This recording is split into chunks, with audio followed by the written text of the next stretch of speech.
ছেলে কালেমার দাওয়াত নিয়ে বলো বাবা রে তুমি একটা কিছু করে এসেছো আমার মন বলতেছে আল্লাহর বান্দা সন্তান যদি কোনো ভালো অবস্থানে থাকে সন্তান যদি বিপদে পড়ে দুনিয়ার কেউ না জানলে আগে মা জানতে পারে কথা বলেন ঠিক কি না আল্লাহর বান্দা এবার মা ডাকতে বলছেন বাবা তুমি যেন কিছু একটা করে এসেছো আমার মনটা বলতেছে রে বাবা বলো বলো ও মা আনন্দের খবর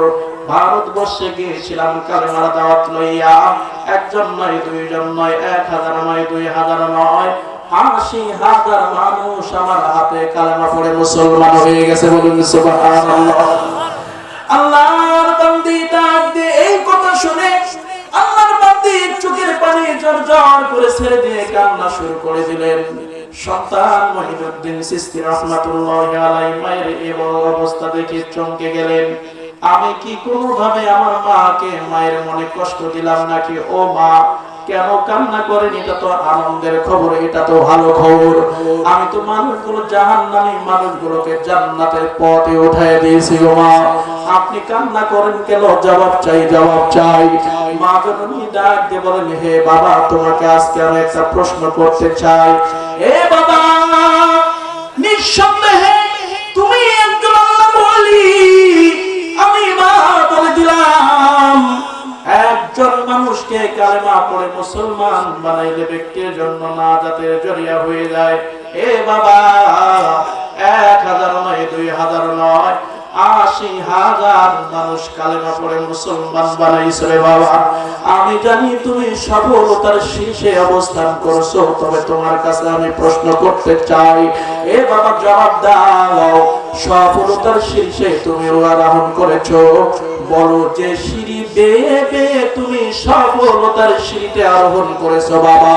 আমাকে জবাব দাও সেই সিঁড়ি তুমি কোথায় পেয়েছো সন্তান অবাক হয়ে গেলেন মা তুমি প্রশ্ন করে প্রশ্ন ব্যাপার কি বুঝলাম না ও মা বুঝতেছি না মা বলে বাবা রে আবার তোমার কাছে প্রশ্ন শুনলাম বলো সফলতার সিঁড়ি তুমি কোথায় পাইছো এইবার সন্তান ডাকে বলে মা তুমি খুলে বলো আমার জেনে আসে না এ বাবা শোন তুমি সন্তান আমি মা আমার লাইফ হিস্টরি তুমি জানো না রে বাবা আমার জীবনের খবর তুমি জানো না কেমনি জানবা তুমি তো সন্তান আমি তো মা আর সন্তান তো মায়ের খবর জানে না সন্তানরা তো মায়ের খবর জানে না যতটুকু জানায় ততটুকুই শুনো জানে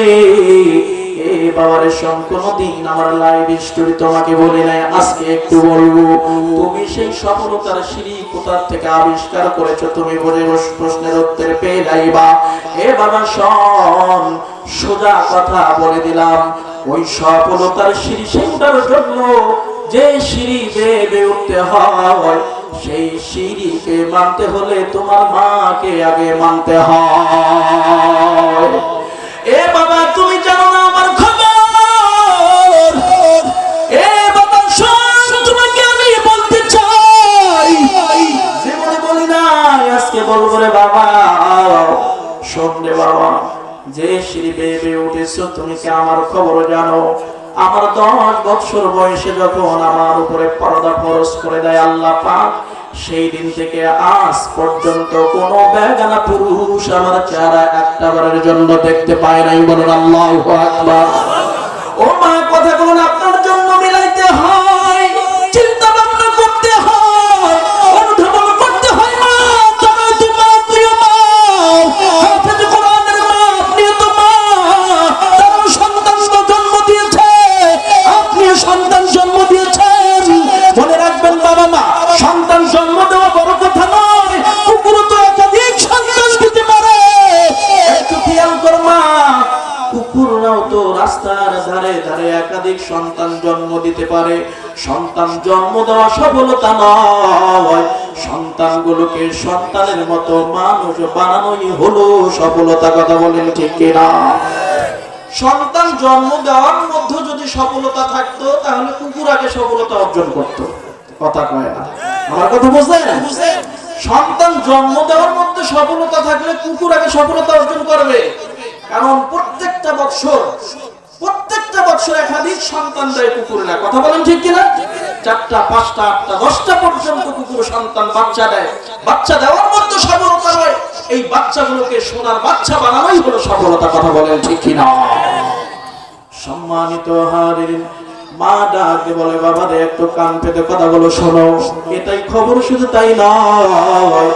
এ বাবা কান পেতে কথাগুলো শুনতে হয়। ও মা কথাগুলো অনুধাবন করতে হয়। মঈনুদ্দিন চিশতি রাহমাতুল্লাহি আলাইহি বলেন মা আর কি খবর একটু আমাকে জানায়া দেন গো মা, জানায়া দেন। এই বাবা জন্মের পর জন্ম নিয়েছো, জন্মের পর থেকে তোমাকে আমি দুধ পান করাইছি 1 বছর নয় 2 বছর নয়, 2.5 বছর ধরে তোমাকে আমি দুধ পান করাইলাম। 2.5 বছর ধরে দুধ পান করেছি বাবা, খোদার কসম, খোদার কসম, একটা বারের জন্য আমি মা তোমাকে বিনি উজুতে একটা বারের জন্য দুধ পান করাই নাই, বলুন সুবহানাল্লাহ। ও মা সন্তানগুলো সোনার সন্তান এমনি হয় নাই, এমনি হয় নাই। আল্লাহওয়ালা সন্তান হইতে হলে একজন মা আগে আল্লাহওয়ালা হইতে হয়। বাড়ির ফ্যামিলি ঠিক হবে, বাড়ির ফ্যামিলি 5 ওয়াক্ত নামাজি হবে, আগে বাড়ির ফ্যামিলির মহিলা মানুষ 5 ওয়াক্ত নামাজি হতে হবে। আমার কথা বুঝেন না আপনি?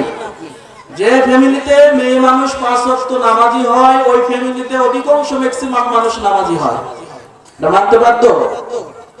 আপনি যে স্ত্রী নিয়ে এসেছেন, এই স্ত্রী যদি নামাজি হয় তাহলে সন্তানগুলো নামাজি হবে।